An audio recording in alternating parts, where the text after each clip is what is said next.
삶 주님 안에 있네. 눈을 뜨는 아침부터 나 잠들기까지 오선하신 주를 노래하리. 사랑해요 진실하신 나의 주님, 나의 삶 주님 안에 있네. 눈을 뜨는 아침부터 나 잠들기까지 선하신 주를 노래하리. 진실하신 나의 주님, 나의 삶을 인도하셨네. 나의 모든 호흡 다해 선하신 주를 노래하리.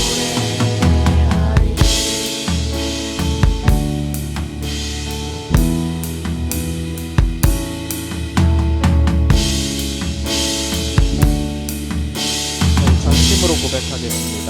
사랑해요.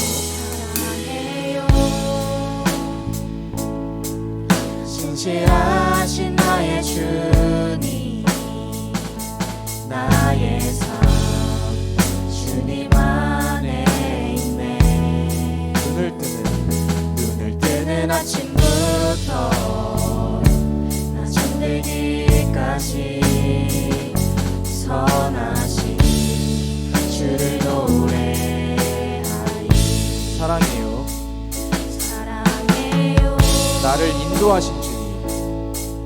나를 인도하신 주님, 고난 중에도 나와 함께 하셨네. 내 아버지 되시며 내 친구 되신 주, 나의 삶 주님 안에 있네. 진실하신 나의 주님, 나의 삶을 인도하셨네. 나의 모든 호흡 다해 선하신 주를 노래하리. 진실하신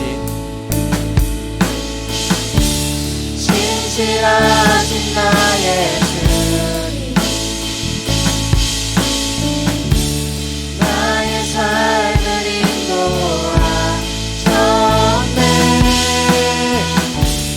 나의 모든 호흡 다해 선하신 주를 노래하리. 오선하신 주를 노래하리. 오선하신 주를 노래하리.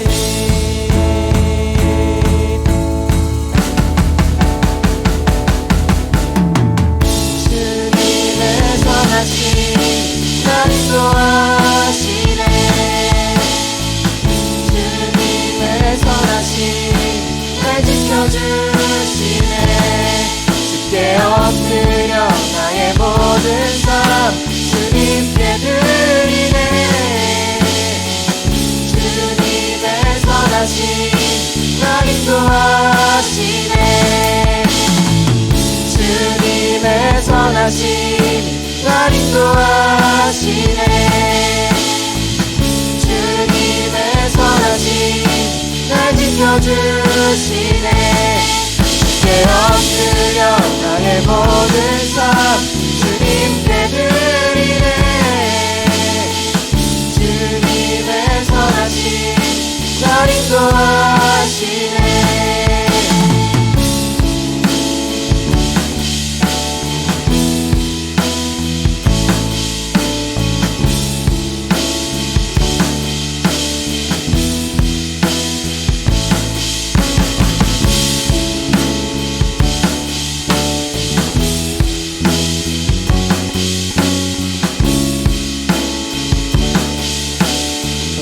목소리로만 고백하겠습니다.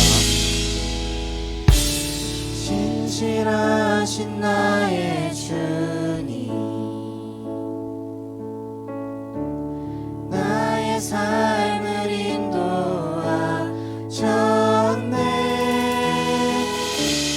나의 모든 호흡 다해 오선하신 주를 노래하리. 나의 모든 호흡 다해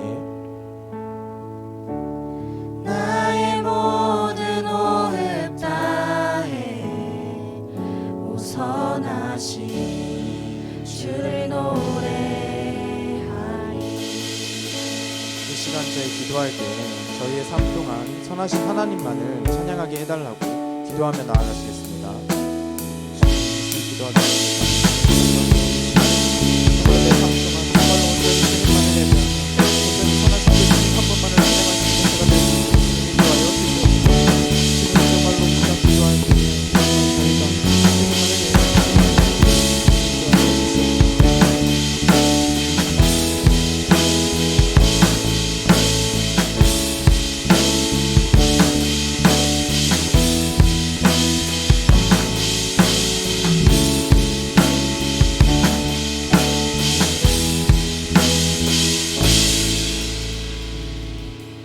예수님의 이름으로 기도드립니다. 다 함께 일어나셔서 사도신경으로 우리의 신앙을 고백하겠습니다. 전능하사 천지를 만드신 하느님 아버지를 내가 믿사오며 그 외아들 우리 주 예수 그리스도를 믿사오니 이는 성령으로 잉태하사 동정녀 마리아에게 나시고 본디오 빌라도에게 고난을 받으사 십자가에 못 박혀 죽으시고 장사한 지 사흘 만에 죽은 자 가운데서 다시 살아나시며 전능하신 하느님 우편에 앉아 계시다가 저리로서 산자와 죽은 자를 심판하러 오시리라. 성령을 믿사오며 거룩한 공예와 성도가 서로 교통하는 것과 죄를 사하여 주시는 것과 몸이 다시 사는 것과 영원히 사는 것을 믿사옵나이다. 교동문 38번 시편 92편입니다.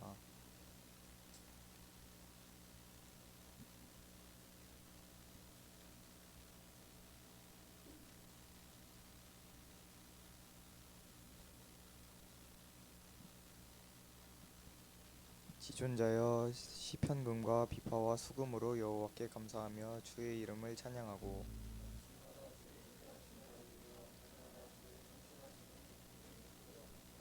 여호와여 주께서 행하신 일로 나를 기쁘게 하셨으니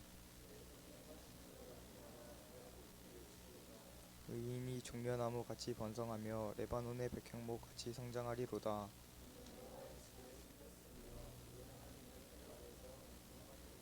그는 늙어도 여전히 결실하며 진액이 풍족하고 빛이 청청하니 여호와의 정직하심과 나의 바위 되심과 그에게는 불의가 없음이 선포되리로다. 시간 김하진 학생이 우리를 대표하여 기도드리도록 하겠습니다. 기도드리겠습니다. 하나님 아버지, 오늘도 이 시간 함께 보여 예배드리게 해주심에 감사드립니다. 저희가 드리는 예배가 습관처럼 오고 가는 것이 아닌 하나님을 진심으로 만나기를 소망하는 시간이 될 수 있도록 도와주세요. 저희 한 주간 살아가면서 주님을 잊고 살아가는 순간들이 너무나도 많음을 회개합니다. 주님을 사랑하는 마음으로 삶이 가득가득해지는 저희 고등부가 될 수 있도록 도와주세요. 저희 예배를 위해 준비하는 많은 손길들이 있습니다. 준비하는 과정에서 하나님께 더 의지하며 준비하고 하나님의 은혜로 충만하게 해주세요. 이 시간 강도사님께서 말씀 전해주실 때 은혜 가득 베풀어 주셔서 이번 한 주도 말씀 안에 살아가는 고등부가 될 수 있도록 해주세요. 예배하는 이 시간이 온전히 하나님께 집중할 수 있는 시간이 될 수 있도록 은혜 베풀어 주세요. 예수님의 이름으로 기도드립니다.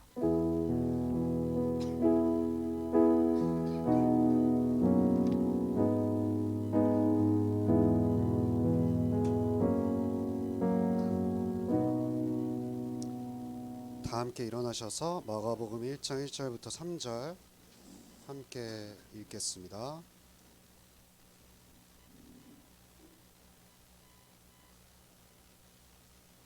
네, 같이 읽겠습니다. 하나님의 아들 예수 그리스도의 복음의 시작이라. 선지자 이사야 그래 보라 내가 내 사자를 내 앞에 보내노니 그가 내 길을 준비하리라. 너희는 주의 길을 준비하라. 그의 오실 길을 곧게 하라. 네, 저희 함께 축복하겠습니다.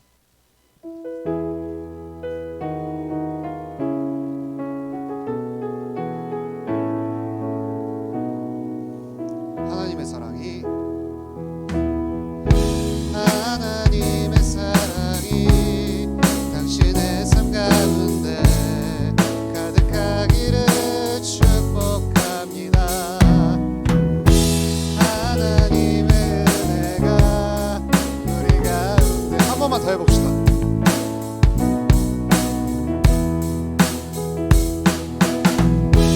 하나님의 사랑이 당신의 삶 가운데 가득하기를 축복합니다.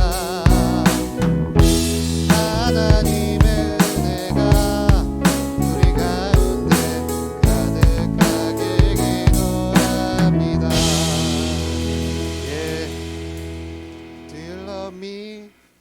참 좋습니다.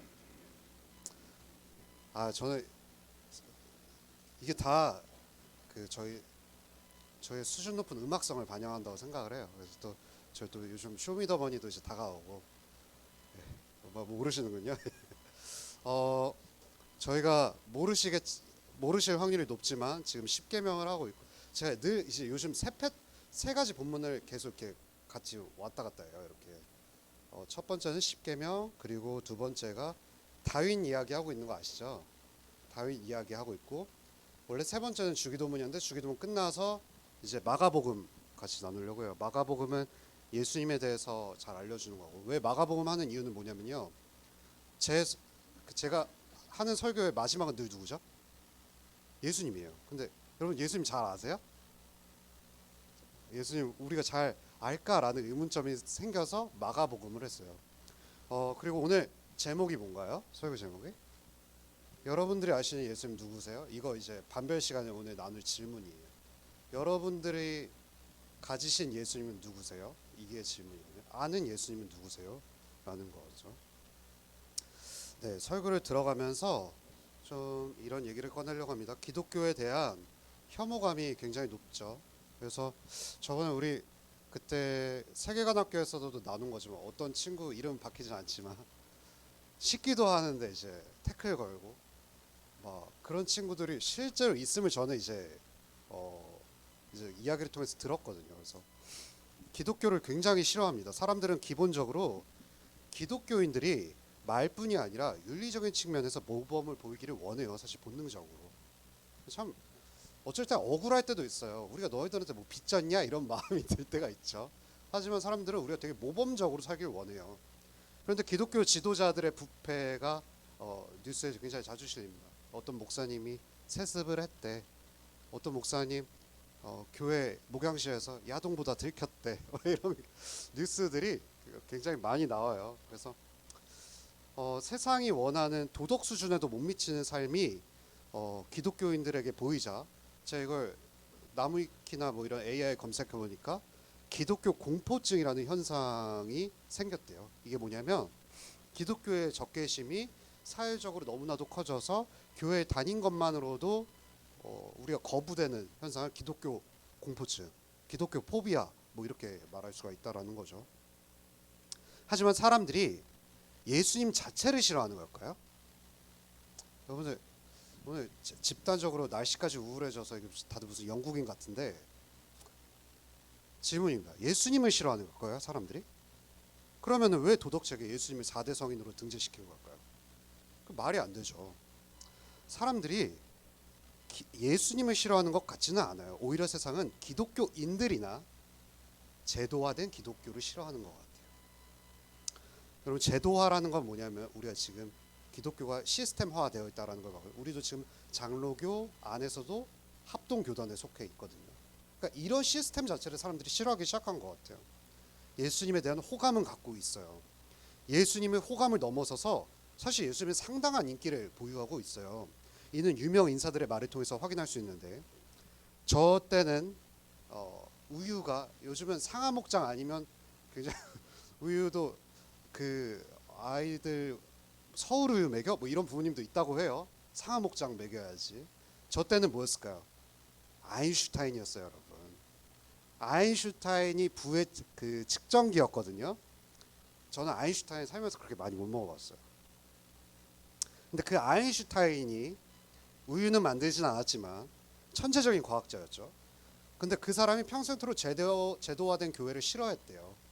하지만 예수님에 대해서는 다음과 같이 평가를 내렸다고 합니다. 좀 어려운 말이지만 잘 들어보세요. 나는 유대인이지만 아인슈타인이 본래 유대 사람이거든요. 나는 유대인이지만 나사렛 사람이라는 성각자에게는 매료되었다. 여러분 여기서 나사렛 사람이라는 성각자는 누구냐면 누굴까요? 예수님이에요. 그러니까 나는 제도화된 교회는 싫어. 하지만 누군 좋아하는 거예요? 예수님은 좋아해라는 거죠. 제 19대 대통령이 누굴까요? 문재인이죠.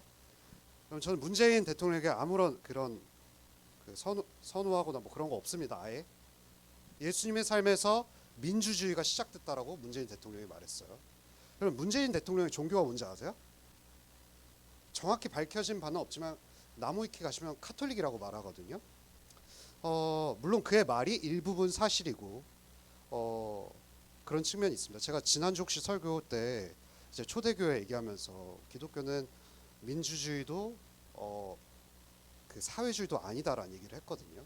그러니까 사실 그의 문재인 대통령 말에 일부분 사실인 측면이 있어요. 하지만 예수님은 그의 말을 무색하게 할 만큼 스스로를 어떻게 표현하셨는지를 요한복음 18장 37절 읽어보면서 알아볼게요. 좀 시작. 빌라도가 이르되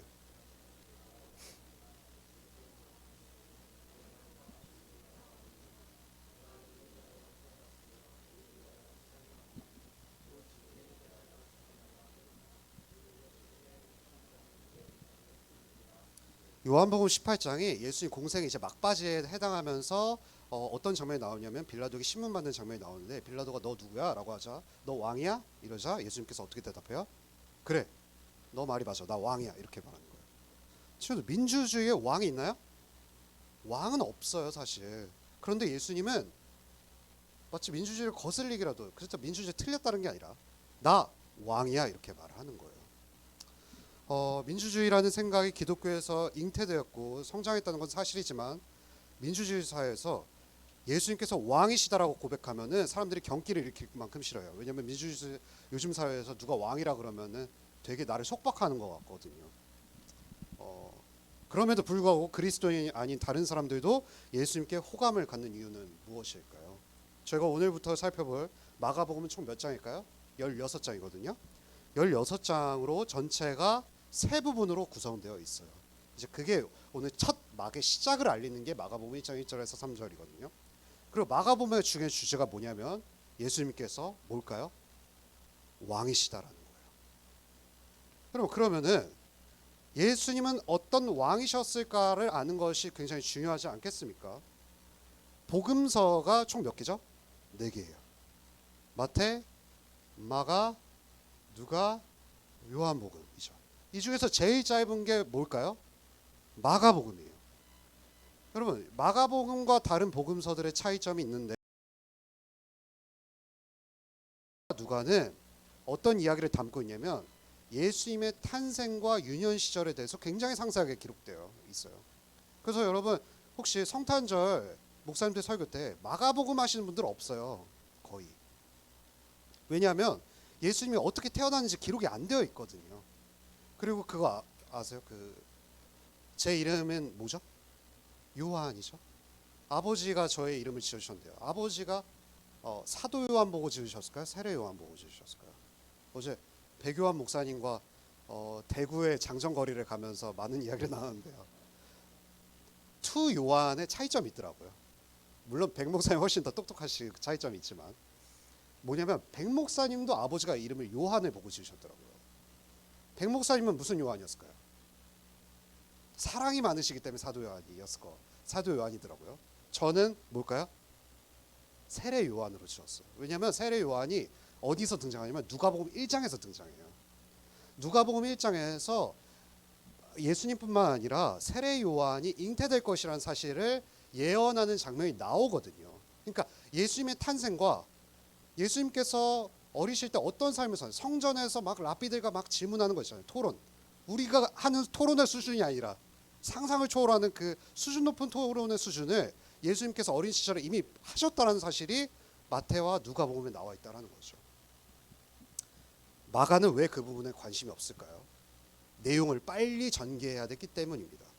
많은 학자들이 마가복음이 사복음서 중에 가장 먼저 기록된 복음서일 거라고 대부분 확신하고 있습니다. 그리고 분명 그런 데는 이유가 있겠죠. 예수님께서 죽으시고 부활하셔서 승천하신 직후에 복음서 있었을까요? 야, 예수님 죽으셨어, 빨리 기록해야 돼, 이런 사람 있었을까요? 없었어요. 왜냐하면 30년 정도는 복음서가 작성이 안 됐기 때문인 거예요. 그래서 정말 아이러니하게도 바울의 편지들이 먼저 작성이 됐었어요. 왜 예수님의 복음서는 바로 안 적었을까요? 왜냐하면 예수님을 눈으로 직접 보고 함께 활동했던 사람들이 그때 죽었을까요? 살아있었을까요? 예수님 제자들이 바로 예수님 죽자마자 무슨 공중에 다 떠가지고 이렇게 됐을까요? 아니에요. 시퍼렇게 눈 뜨고 살아있었어요. 여러분 그러면 만약에 예수님에 대해서 누군가 거짓 증언해요. 그러면은 어떤 일이, 오병이어 기적 사건이 일어나는데 오병이어 거 없었어 라고 말하면 시퍼렇게 눈 뜨고 있는 목격자들이 있었겠죠. 그럼 목격자들은 어떤 말 했을까요? 엥? 내가 그 자리에 있었던 목격자인데 그런 일은 없었어 라고 교차적으로 검증해 줄 사람들이 살아 있었다라는 거죠. 그러니까 복음서 당장 작성할 필요 없죠. 설령 예수님이 심지어 구주라는, 물론 예수님을 좋아하는 호감 갖는 인물들도 있었지만 예수님 살아 있었고 후에는 예수님을 반대하던 사람들도 있었어요. 하지만 반대하는 사람들조차도 그분이 행하신 기적 사건 자체를 부정할 수 없었단 말이에요. 그냥 그 눈으로 봤거든요. 예수님은 설교를 많은 지역에서 하셨는데 이동하실 때 손오공처럼 날아다니고 홍길동처럼 축지법을 쓰셨어, 이렇게 말할 수 있었을까요? 그것도 하나 없었어요. 왜냐하면 예수님이 설교하는 장면을 다 목격했고 심지어 피곤해하는 장면까지 보았을 거란 말이죠. 그런데 여기서 중요한 문제가 발생하는데 예수님께서 승천하시고 30년이 지나자 어떤 일이 발생했을까요? 점점 그때 당시 사람들이 죽어가기 시작했어요. 그러면서 이러면 중요한 건 뭐냐면 이 틈을 비집고 들어서 거짓말하는 사람들이 생기거든요. 거짓말하는 사람들이 생기자 이제 필요성이 대두되기 시작했죠. 예수님께서 행하시들이 목격한 이들이 정확히 그분이 어떤 분이신지를 기록해야 되겠다라는 마음이 들기 시작한 거예요. 예수님과 가장 가까웠던 제자는 누구였을까요? 예수님의 수제자 누구였을까요? 베드로였겠죠. 근데 베드로에게 영적인 제자가 있었어요. 누구였을까요? 누굴까요? 오늘 본문 뭐죠? 마가복음이에요. 마가가 스승으로 모셨던 사람이 베드로였어요. 그러면은 자연스럽게 마가는 1차적으로 예수님을 목격한 베드로의 입술을 통해서 예수님의 일화를 굉장히 생생정보통으로 들었겠죠. 그러니까 누구보다도 마가 요한은 예수님을 잘 알았을 거예요. 그렇기 때문에 예수님께서 어떤 일을 행하셨고 왜 우리는 그분을 구주로 받아들여야 되는지를 거짓 증언하는 사람들을 대항해서 빠르게 설명해야 될 필요성을 느끼면서 16장으로 마가복음을 기록한 거죠. 그래서 16장을 굉장히 압축적으로 말하는 겁니다. 그래서 마가복음은 이런 형태로 기록되어 있는데 한국인들의 말은 어떤가요? 여러분 혹시 두갈식 미갈식 아세요? 그렇죠, 알죠? 한국인들은 어떻게 말해요? 다짜고짜 자기 원하는 바부터 말하나요? 아니요. 강도사님 이렇게 해서 우리 이거 합시다 라고 말하잖아요. 강도사님 합시다. 왜냐하면 첫 번째는 이거고요, 두 번째는 이거고요 라고 한 청소년들이 아직까지 저와 한 번도 없었거든요. 약간 한국인들은 충청도 바이브가 다 있는 것 같아요. 그러니까 한국인들이 약간 끝말미에 미괄식으로 말하는데 여기서 아마 토플 공부하는 친구도 있지만 토플에서 템플릿이라고 하거든요. 그러니까 막 작성해요, 빠르게 라이팅하는데. 그러면은 토플릿이 제일 싫어하는 형태는 미괄식이에요. 왜냐면 아메리칸들은 두 가식으로 빡 이렇게 먼저 말을 하거든요. 근데 마가복음은 약간 아메리칸 스타일이에요. 빡 이거예요. 그럼 우리는 뭘 집중해야 되죠? 빡. 그래서 마가가 예수님의 정체를 바로 1절부터 바뀌어요. 1절 한번 읽어봅시다. 준비 시작. 하나님의 아들 예수 그리스도의 복음의 시작이라. 제가 그 밑에 바로 갑자기 되게 어렵게 그리스 로마 문화권에 살던 사람들은 어떻게 반응했을까? 팔레스타인 살던 유대인들은 어떻게 반응했을까라고 어렵게 지금 써놨거든요. 여러분 만약에 하나님의 아들 예수 그리스도의 복음의 시작이라고 마가가 빡 이렇게 썼는데 이거는 우리가 지금 어느 세기를 사는 거예요? 21세기 현대를 살아가는 사람들의 봤을 때는 그래라고 할 수 있는데 그때 당시에 기록된 독자들의 반응은 어떠했을 거라는 거 궁금하다란 말이에요. 그러면은 그때는 로마 제국이 다스리던 당시이기 때문에 로마 사람들은 이걸 보고 어떻게 생각했을까라는 의문점이 하나 생긴 거죠. 여기서 마가가 예수님이 어떤 분이신지를 폭로할 때 쓰여진 중요 세 단어가 있어요. 뭘까요? 하나님의 아들, 그리스도, 복음입니다. 어린 시절부터 교회 학교를 다녀온 우리에게는 예수님께 이 단어를 사용하는 게 당연해요. 너무 자연스럽지. 하지만 1세기 당시를 살던 그리스 로마 사람들에게는 굉장히 충격적이고 낯선 단어들이었어요. 우리가 오해하는 것 중 하나가 그리스도를 마치 이름으로 알아요. 예수 그리스도 하니까 예수만 하긴 좀 아쉬워. 예수 그리스도 이름 같아. 그렇죠? 약간 예를 들면 어떤 거죠? 우리나라의 대표적인 목사님이 이찬수 목사님이죠. 그러면 이거 마치 어떤 현상이냐면 이찬수 목사님 당신의 이름은 뭐예요? 저는 이찬수 목사님입니다. 이렇게 말하는 거예요. 여러분 그 데이비드 베컴 축구 선수 아세요? 그 데이비드 베컴의 성이 뭘까요? 너무 어렵죠? 베컴가의 데이비드예요. 그러니까 베컴 씨를 가진 데이비드 사람이거든요. 되게 비슷한 원리예요. 뭐냐면 여기서 여러분 이찬수 목사님, 이찬수가 이름이죠. 목사님은 뭐예요? 직분 역할이에요. 예수 그리스도도 마찬가지예요. 예수님, 예수라는 게 그때 당시 이름이었고요. 그리스도는 뭘까요? 직분이에요. 직분은 뭐냐면 그가 오신 이유예요. 그가 이 땅에 오셔서 해야 될 일들을 가리키는 말이 그리스도라는 거였다는 거예요. 그러면 그때 당시 사람들이 생각한 그리스도가 뭐냐라는 거죠. 그리스도는 모든 나라가 겪고 있는 고통과 압제에서 완벽히 구원할 위대한 정치자라는 지도자라는 기대감이 있었어요. 왜냐하면 이거 시대를 잘 알아야 되는데 이때 누가 다스렸다고요? 로마 제국이 모든 나라들을 압제하고 있었어요. 그러니까 그 압제에서 신으면 힘들어라고 말하는 사람들을 구하기 위해서 유대인들과 모든 그때 당시 사람들은 예수 그리스도가 오기를 갈망했다라는 거예요. 그러니까 그때 사람들이 생각하는 이 그리스도가 히브리어로 메시아거든요. 메시아는요 단순히 한 나라의 왕 정도가 아니라 우주적 정도의 헤라클레스였어요. 우주적 정도의 우주적 차원의 영웅이 오기를 바랬던 거예요. 제국 하나쯤은 없앨 수 있는. 그런데 그런 상황 속에서 마가가 거침없이 예수님을 뭐라고 말해요? 그리스도라고 소개를 합니다. 여러분 분명 이거 누가 볼 건데? 로마 사람들 볼 건데? 로마 제국을 보는 사람들 앞에서 당당히 우리는 예수라는 그리스도가 있어 라고 말하는 거예요. 그런데 여기 엎친 데 덮친 겨로 더불어서 어떻게 마가가 표현하면 예수님을 하나님의 아들이라고까지 표현해요. 그래 하나님의 아들. 여러분 우리가 되게 하나님의 아들이라는 표현 익숙하죠. 하나님의 자녀. 우리가 하나님의 사랑을 받았기 때문에 하준이도 하진이도 찬이도 다 하나님의 자녀야. 우리 하나님의 아들 딸들이라고 이렇게 표현을 하잖아요. 근데 예수님께 단순히 그런 식으로 이 표현을 쓴 걸까요? No, 아닙니다. 여기서 하나님의 아들은 신적인 존재를 가리킵니다. 즉 예수님이 단순한 인간이 아니라 신이라고 마가는 공포하는 겁니다. 왜냐하면 그때 당시 로마 황제도 그렇고요, 이집트 파라오도 그렇고요, 다 뭐로 표현된지 아세요? 신의 아들이라고 표현이 되었거든요. 로마 사람들 보고 있는데 예수님께 지금 신의 아들이라 그러는 거예요.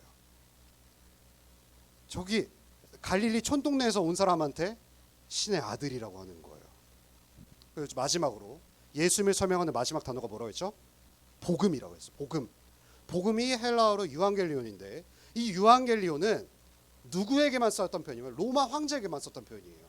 로마 황제에게 어떻게 쓸 때냐면 황제가 다음 황제 아들이 태어날 때 유앙겔리온 기쁜 소식이다 이렇게 표현을 했던 거예요. 왜 그랬을까요? 다음 대를 이을 신의 아들이 등장했다라고 말하는 거예요. 그리고 중요한 때는 언제냐면 그 아들이 황제 대관식을 어느 순간 하겠죠. 그때 복음 기쁜 소식입니다라고 로마 때 쓰였던 표현이고 마지막으로 중요한 때 언제 썼냐면 로마가 결정적인 전쟁에서 승리할 때 유한겔리온 기쁜 소식입니다. 신께서 하셨습니다라고 할 때 이 복음이라는 표현을 썼습니다. 그런데 이 복음 황제에게만 썼던 표현을 누구에게 쓰는 거예요? 예수님이요. 여러분 이거 보세요. 지금 예수님께 썼던 표현이 그리스도라는 표현이고요. 하나님의 아들, 복음, 이걸 다 예수님께 몽땅 썼다라는 걸 뭐예요? 예수님이 진짜 황제라는 거예요. 진짜 신이라는 거죠. 그러면 이거를 듣는 로마 사람들은 어떻게 생각했을까요? 여러분 로마 제국 황제가 이걸 들었다고 생각해서 어떻게 생각했을까요? 지금 반역이 일어나고 있구나, 쿠데타가 일어나고 있구나 라는 생각을 가졌겠죠. 이게 로마 사람들이 이랬던 반응이고요. 그럼 정작 팔레스타인에 살고 있던 유대인들의 반응은 어떨까요? 유대인들 또한 충격적이었어요. 2에서 3절 한번 같이 읽어보겠습니다. 마가복음 1에서 2절 3절 좀 시작. 선지자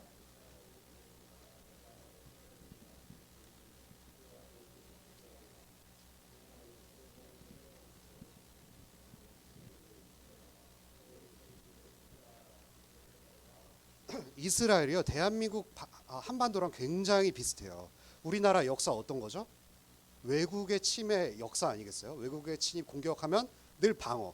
우리는 언제 공격해? 광개토 대학 이후로 항상 늘 방어 민족이잖아요. 그래서 사실 그 이순신 장군도 그 하객진 그 권법이 아니라 뭐라 하죠? 권법은 이건 그 하객진 작전이 방어 작전이잖아요. 그러니까 우리는 늘 외국의 침입을 받던 역사였어요, 지리적으로. 근데 이스라엘이 딱 우리나라랑 비슷해요. 우리나라처럼 정말 제국의 수많은 공격 속에서 신음을 앓고 있었던 사람들이 유대인들이었어요. 그러니까 유대인들은 어떤 거냐면 늘 메시아만 목 빠지게 기다리던 나라였어요. 누가 우리 구해줘? 언제 우리 좀 주가 안정이 일어날까? 이런 나라가 이스라엘이었던 거죠. 그래서 이스라엘 구약 성경에 메시아에 관한 중요한 예언이 있는데 바로 이사야에서 메시아, 진짜 메시아가 오기 전에 메신저가 한 명 올 거야. 여러분 항상 왕이 먼저 다른 나라에 당도하나요? 우리나라도 외교관이 있잖아요. 외교관이 올 거야라고 지금 말을 하는 거예요. 그러자 이 마가복음 1장 2절 3절은 사실 뭐를 인용한 거냐면 이사야 43장 3절이에요. 한번 읽어볼까요? 외치는 자의 소리여 이르되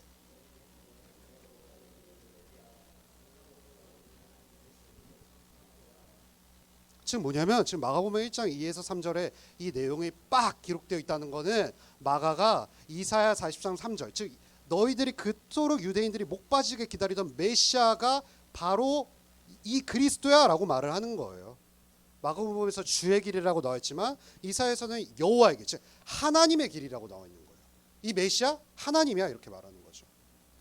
그리고 그분보다 앞서 보낸 광야에 외치는 자의 소리는 누구냐면 바로 세례 요한이라는 것이죠. 그렇기 때문에 지금 오늘 본문 2에서 3절의 핵심이라고 표현될 수 있는 게 뭐냐면 그 예수님의 길을 예비하라라는 표현이 뭐냐라는 거죠. 바로 그 메신저 세례 요한의 말을 듣고 예수님을 하나님으로 받아들이라는 거죠. 여러분 제가 1절은 뭐예요?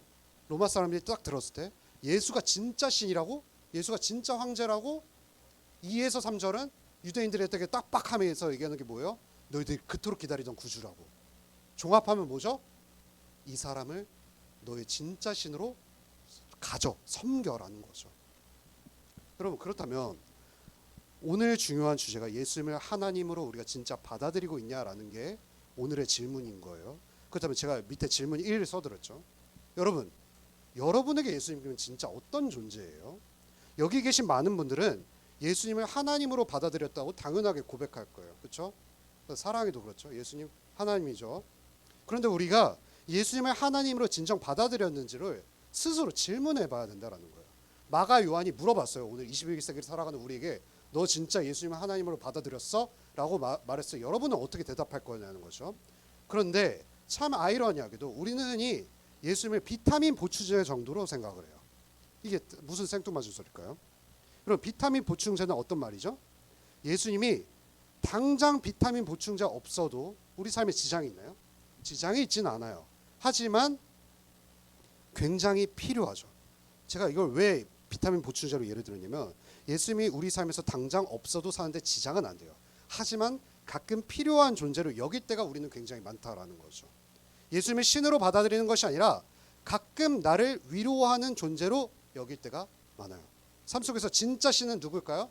예수님이 아니라 사실 나예요, 나. 그리고 위급하거나 필요가 생길 때는 마치 그 요즘 한국 시리즈 그거 보셔서 여기 LG 팬들 많죠? 야, 불펜 너 빨리 와. 그 전화처럼 여기는 게 우리의 기도가 될 때가 많죠. 그러면 예수님께 그럴 때마다 나아가면 우린 진짜 위로를 받을 수 있을까요, 여러분? 적정 부분 위로를 받을 수 있습니다. 하지만 질문 두 번째, 우리가 예수님을 부분적으로 받아들일 때 어떤 일이 일어난다면 우리는 자주 하나님의 어떤 부분을 잘라내기 시작해요.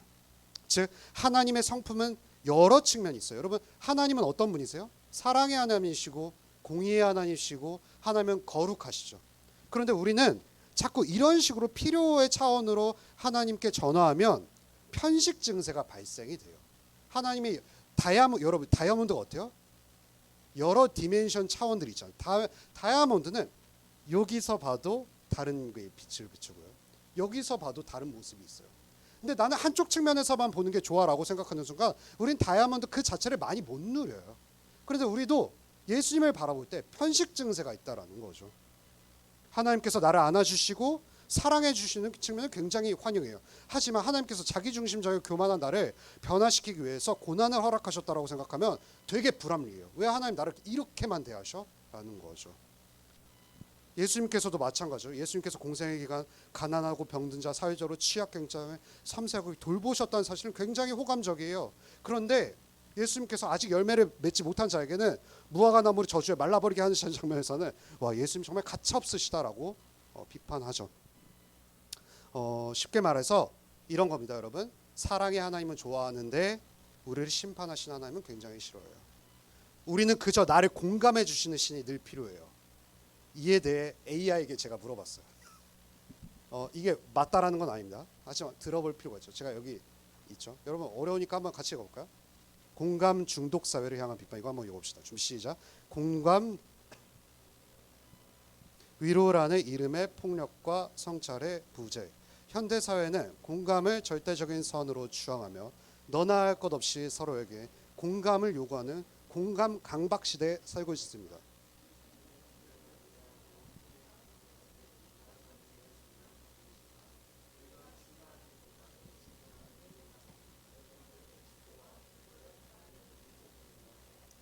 공감 강요라는 이름의 심리적 폭력, 타인에게 자신의 감정을 이해해달라고. 제가 이건 안 써드렸나요? 써드렸죠. 왜 안 읽으세요? 지나치게 요구하는 행위는 겉으로 연약함의 표현일 수 있으나 실제로는 심리적 폭력에 해당할 수 있다. 상대방이 자신의 기대만큼 공감해 주지 않으면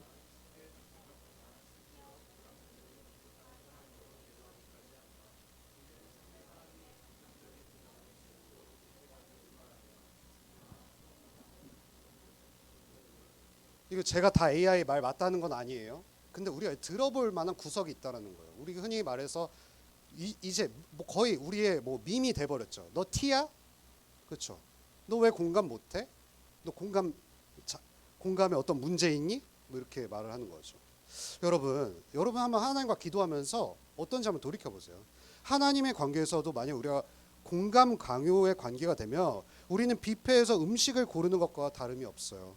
이러면 두 가지 문제가 발생하는데, 먼저는 성경이 말하는 객관적인 하나님이 아니라 나라는 좁은 자가 편집한 내가 만든 신을 우리는 늘 예배하는 거예요.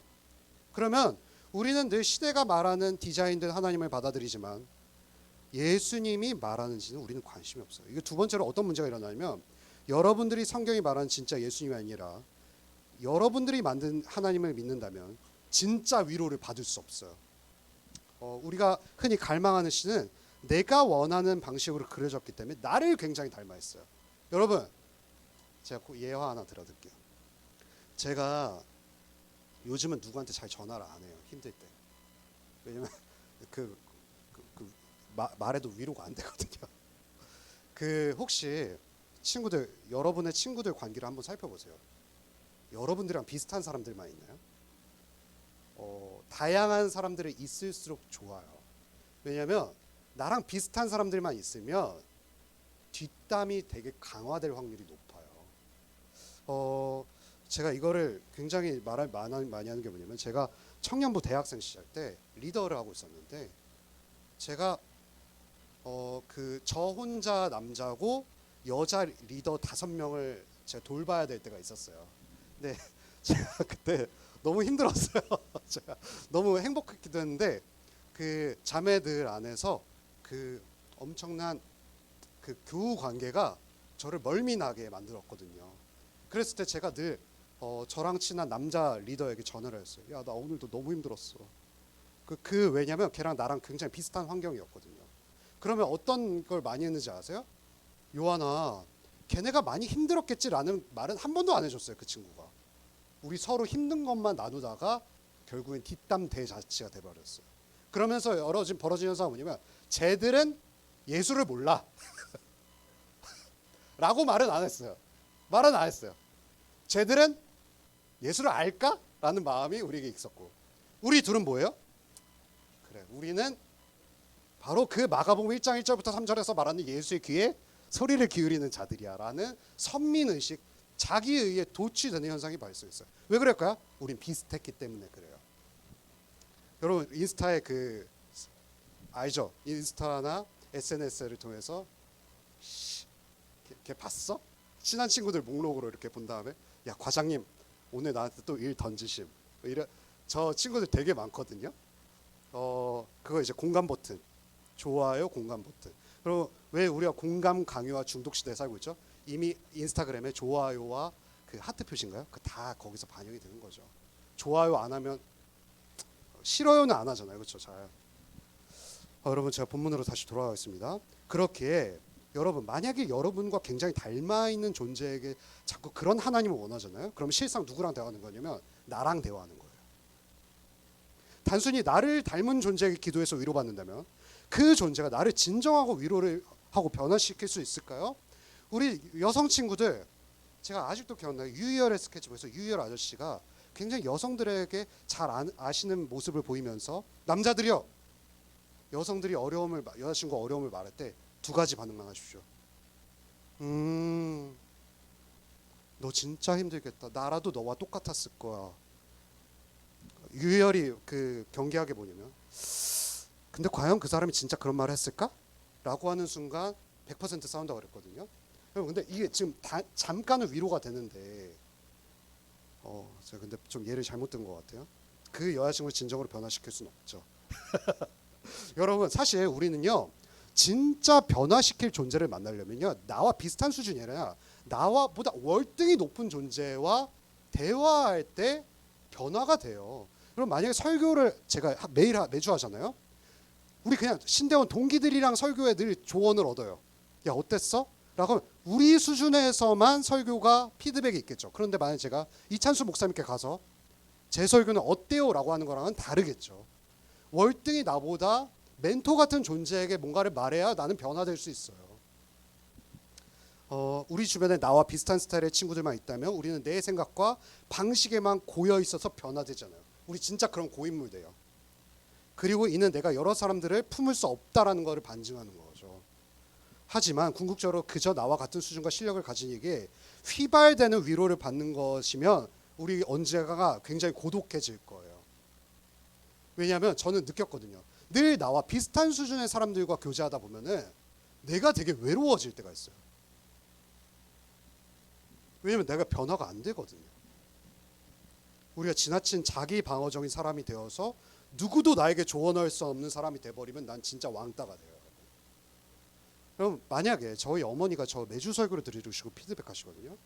그래서 제가 정말 미안한데 고등부에서는 늘 엉망진창으로 설교를 하는 것 같아요. 근데 제가 이번에도 느낀 거지만 대예배를 설교할 때는 제가 제스처를 아예 안 해요. 왜냐하면 제가 엄마한테 많이 혼났거든요. 요한아 제스처 하지 마. 제가 많이 느낀 거거든요. 제스처를 왜 하는지 아세요, 여러분? 여유 있는 척을 하는 그 위해서 제스처를 하는 걸까요? 지금 내 설교가 안 먹히고 있어라고 할 때 제스처를 하는 거예요, 여러분. 제가 근데 여러분 제가 정말 죄송한 말인데요. 어느 날 아웃백에서 어머니가 저를 사주시면서 어머니가 정말 저한테 어렵게 말씀하셨어요. 요한아 너 설교는 이게 문제야라고 했을 때 제가 갑자기 너무 화가 나는 거예요. 그러면서 제가 해서는 안 될 말을 했어요. 엄마 설교 안 해봤잖아 라는 말을 되게 돌려서 얘기했어요, 여러분. 근데 친구들 지금 여러분 경악을 하시잖아요. 친구들도 마찬가지일걸요. 엄마 회사 다녀봤어? 예를 들어 너 성적이 왜 그 모양이야? 엄마 서울대 나왔어? 이런 마음을 갖잖아요, 친구들. 그러면 여러분 발전할까요? 절대 발전 안 해요. 저도 엄마 말 듣고 제스처 안 하니까 그 제 전사역시 담임 목사님에게 안 혼났거든요, 그때. 여러분, 우리는 나에게 어떤 이도 조언하지 못하는 존재가 되면 진짜 불행한 존재가 돼요. 누구도 나한테 다가설 수 없는 카리스마 있는 존재가 돼야지 라고 말한 순간부터 여러분 진짜 진심으로 조언해 줄 친구가 없다라는 거예요. 하지만 성경에서 말하는 하나님께 우리는 기도했을 때 그분이 하신 말씀이 무엇인지를 계속해서 들어야 돼요. 왜냐하면 그분은 압도적으로 나보다 높으신 존재거든요. 단순히 필요한 존재가 아니에요. 그러면서 고민하면서 계속해서 변화할 때 우리는 진짜 행복할 수 있는 거죠. 여러분, 이제 거의 설교가 마무리가 돼가고 있는데요. 예수님 곁에서 동행하던 제자 2명이 있었어요. 야고보와 요한이거든요. 야고보와 요한이 예수님이 어떤 오해를 갖고 있었냐면 정치적으로 우리를 로마 제국에서 구원해 줄 신으로 생각을 한 거예요. 동행을 하면서도 3년 반을 동행하면서도 그러면서 그 정치적인 욕심이 생겼죠. 그게 바로 마가복음 10장 37절인데요. 한번 읽어보겠습니다. 준비 시작.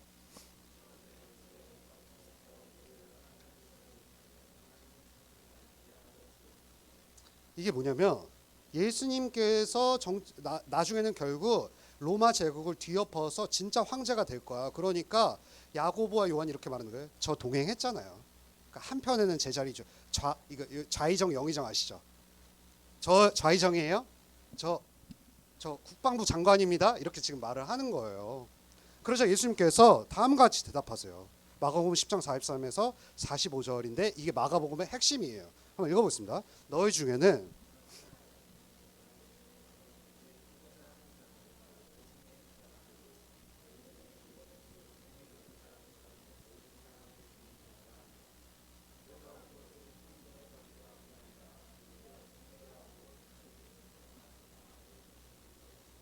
우리는 흔히 착각해요. 예수님을 우리가 직접 봤다면, 예수님과 동행한 제자였다면 진짜 예수님을 잘 알았을 거라고 착각하지만 그렇게 옆에서 같이 식사를 하고 잤던 야고보와 요한마저도 예수님을 오해하고 있었던 거예요. 예수님을 부분적으로만 뷔페처럼 먹었던 거예요. 이 사람이랑 함께하면 내가 정치적으로 성공할 거야라고 생각한 거죠. 하지만 예수님께서 이렇게 말하는 거예요. 진짜 내가 온 목적을 뭔지를 알아야 된다. 이게 무슨 말일까요? 너희들은 섬기는 자가 되어야 된다. 심지어 일부 사람이 아니라 모든 사람의 종으로 말이다. 왜냐하면 내가 그런 존재로 왔기 때문이다 라고 말하는 거죠. 나는 단순히 정치적인 왕이 아니라 왕으로 세상을 바꾸려 온 것이 아니라 섬김이라는 가장 완벽한 방식으로 죄 아래 있는 너희들을 회복시키려고 온 진짜 왕이다 라고 말을 하는 거예요. 여러분이 섬기고 있는 신은 어떤 존재입니까? 그리고 그 존재가 여러분들에게 안식을 가져다 줄 거지만 언젠가 배신감을 줄 거예요. 그리고 내가 그것만 가졌더라면, 그 존재가 나를 알아준다면 나는 안식할 건데 라고 했던 그 존재에게 여러분은 배신당해서 고독함을 느낄 때가 올 거라는 거예요. 제가 드리고 싶은 오늘 말씀의 결론은 뭘까요? 성경이 말하는 예수님을 보자는 거예요. 마가복음을 시작하면서 우리는 어떤 작업을 해야 되냐면 내가 갖고 있던 예수님에 대한 오해를 하나둘씩 없애야 돼요. 그리고 진짜 성경이 말하는 예수님이 누굴까? Who is Jesus를 바라봐야 된다는 거죠. 오늘은 그 첫 시작이었던 겁니다. 그리고 그 첫 시작의 핵심 무엇이냐면 예수 그리스도께서 진짜 우리의 왕이시다라는 것이죠. 그 왕의 모습에 하나둘씩 여러분께서 진짜 예수님의 자화상, 실제 모습을 바라보시는 우리가 되기를 간절히 소망합니다. 오늘 저희 좀 시간이 많이 지난 관계로 하나만 같이 기도해 보도록 하겠습니다. 저희 좀 BGM 하나만 이렇게 좀 샥 깔아 주실 수 있을까요? 친구들 잠깐 기도할 때 이렇게 기도했으면 좋겠어요. 하나님, 예수님, 내가 생각한 예수님이 오해된 것이 무엇인지를 알려주세요. 그리고 진짜 위로할 수 있는 존재에게, 바로 당신에게 성경이 말하는 대로 구할 수 있게 해달라고 기도하셨으면 좋겠어요. 그저 단순한 위로자, 나 정도 수준의 레벨의 자가 아니라 진짜 압도적으로 나를 공감하실 수 있는 분, 나의 문제를 다 헤아리실 수 있는 예수님께 나의 모든 것을 기도하기 원합니다라고 잠시 기도하도록 하겠습니다. 기도하겠습니다. 하나님 아버지,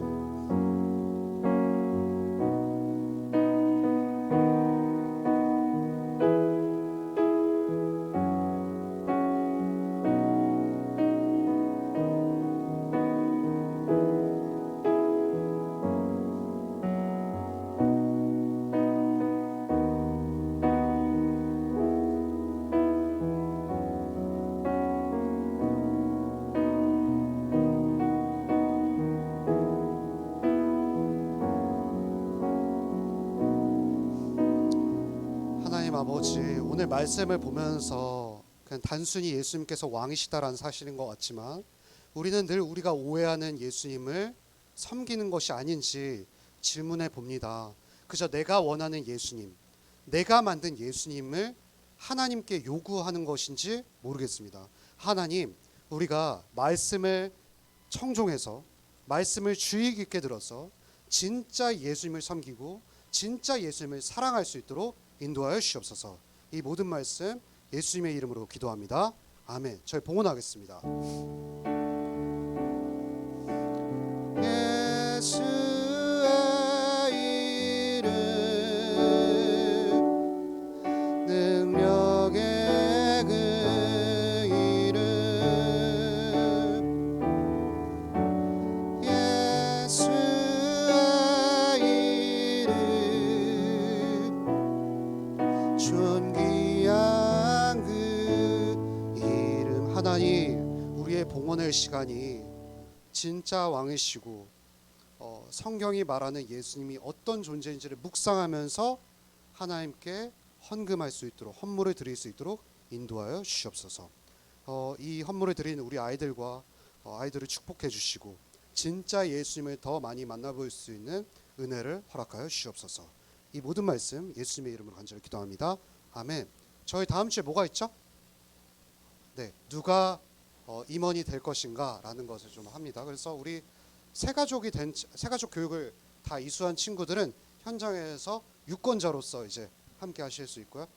저는 개인적으로 좀 유권자의 이 순간 이 책무 의무를 잘 이행해 주셨으면 좋겠습니다.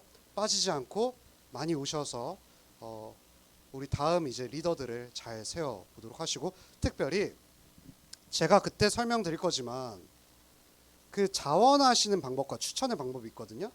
저는 둘 다 좋지만 이런 은혜가 있기를 소망합니다. 자원합니다. 제가 할게요. 저예요, 저.